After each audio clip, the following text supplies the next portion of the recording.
As part of the INTERMIX project, we worked as a team doing drama, acting and discussion to find out each other's views on being young in Glasgow.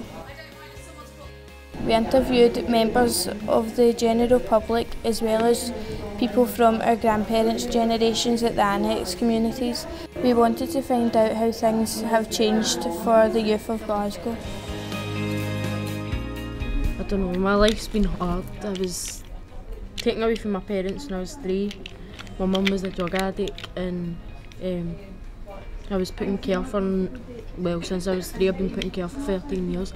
I think the biggest challenge was trying to work out who I was and what I wanted to do with my life and try and keep the sense of who I was, because well-meaning parents, well-meaning teachers, well-meaning family members in your family were trying to make you be something different from what you were and stuff like that.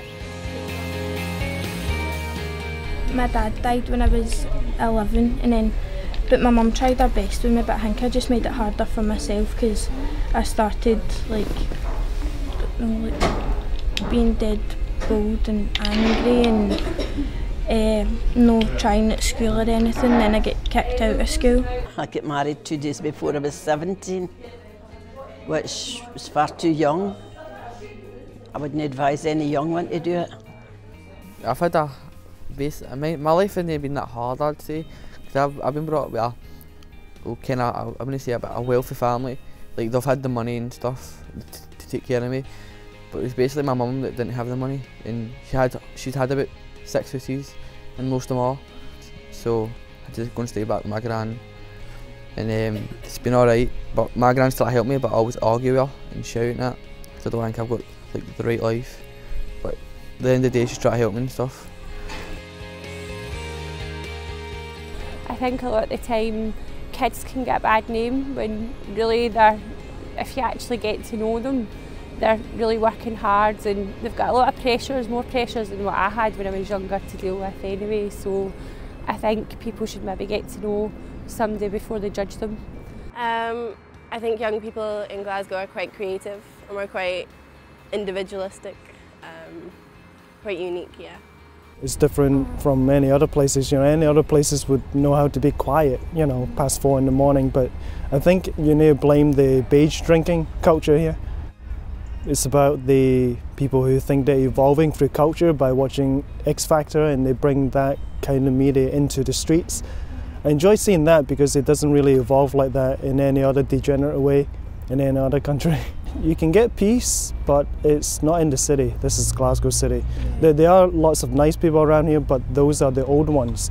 The kind of people that youngsters don't look up to and hate and, you know, want to mug and things like that. But I do tend to find that the old Glaswegians, just respectful and, you know, lots of wisdom. I chose to do this job because when you go out, and we did a lot of NHS stuff with health, and we met a lot of older people who were isolated and a bit down and not doing very much with their life, and kind of like as if they were closing down. But once you got to know them, they were total wee sparks, and they had hundreds of wee stories and hundreds of stuff they wanted to pass on to people. They're very inspiring. But it's the same with youth. There's maybe not so much respect for that older age group, but they're a minefield of information and a minefield of just brilliant stuff. Well, I had a great childhood and I loved Partick. Partick was great, full of clubs and everywhere, youth clubs, Christian clubs and that, and play centres. There was loads for us to do. I feel sorry for the youth of today because they haven't to get the things that we had. And we made a lot of our own entertainment as well.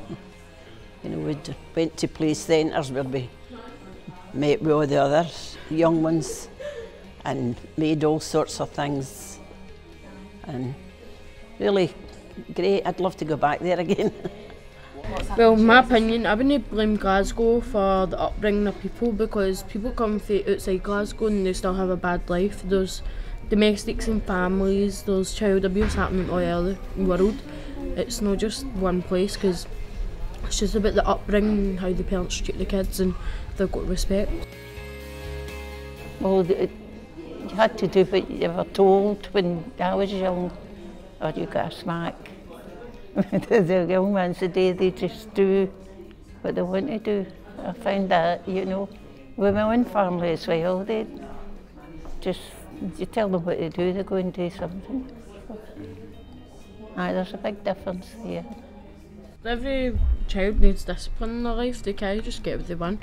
What you want and what you get is two different things. That's what most kids have got to learn. But nowadays parents just get into them as if there's no tomorrow.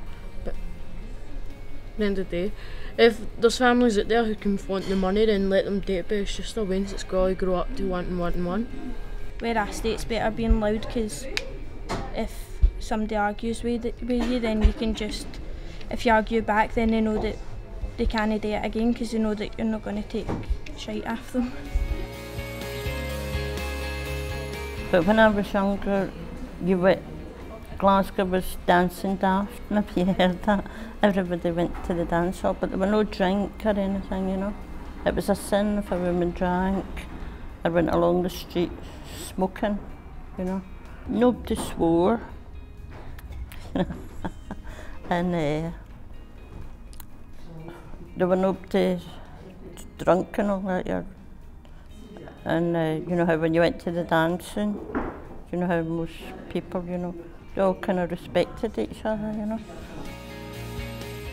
When you were a child, you weren't really, they knew there was maybe the odd person, like, it was always like a gang, people maybe used to call them an alcoholic or a jakey or something like that. It would just be a much older person, you know, maybe a bit down and out or something like that, that would be the only thing that you knew about alcohol really. Didn't know anything about drugs. Because loads and loads of people try to escape through education stuff and jobs and friends, just taking drugs and stuff and become lazy. And then they just waste their money away. And then just waste it all on weed, just eating, drink as well.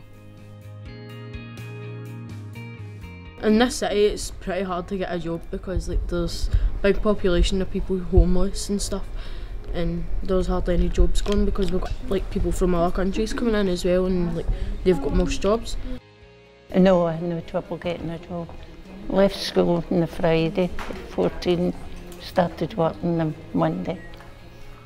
Because when we went to the labour exchange, if you were out of a job, you could go there and she'd pick out about 12 cars and she would ask you what one suited you.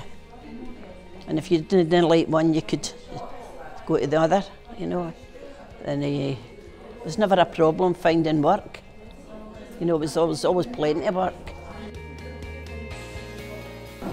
We're coming from a big family. You were looking after the one that came after you, and you were watching the younger ones when they stay. I don't want kids. I wouldn't be able to handle it, all the shouting and that. And like, cause I'm not like a very, like say if I had kids that were shouting at me and stuff like that, I mean, I couldn't control it or anything, I would just go off my nut. Basically, my mum was like kind of the same as me because my mum was brought up in childcare as well because my gran was just a complete stubborn bum who didn't even bother about my mum. She never had time for my mum, none of the families ever had time for my mum. But I blame that the reason why my mum ended up taking drugs, because she was in care and she never like got brought up with the family properly. And whereas like that's kind of led on to me because the only people I talk to in my family is my auntie, and I'm in care, so it's kind of followed on to me. I wouldn't like to bring up my kid, if I had kids when I'm older, I wouldn't like to bring them up the way I was brought up. I would like to show them the love and always let my kid know that I'm there when they need me. And I don't know, like, I want to be able to achieve a good job, like be wealthy and that when I'm older, and have a house and have a family when I'm older as well, have a stable background. It's just, life's not easy, but stuff happens, you've got to deal with it, that's the way I see it.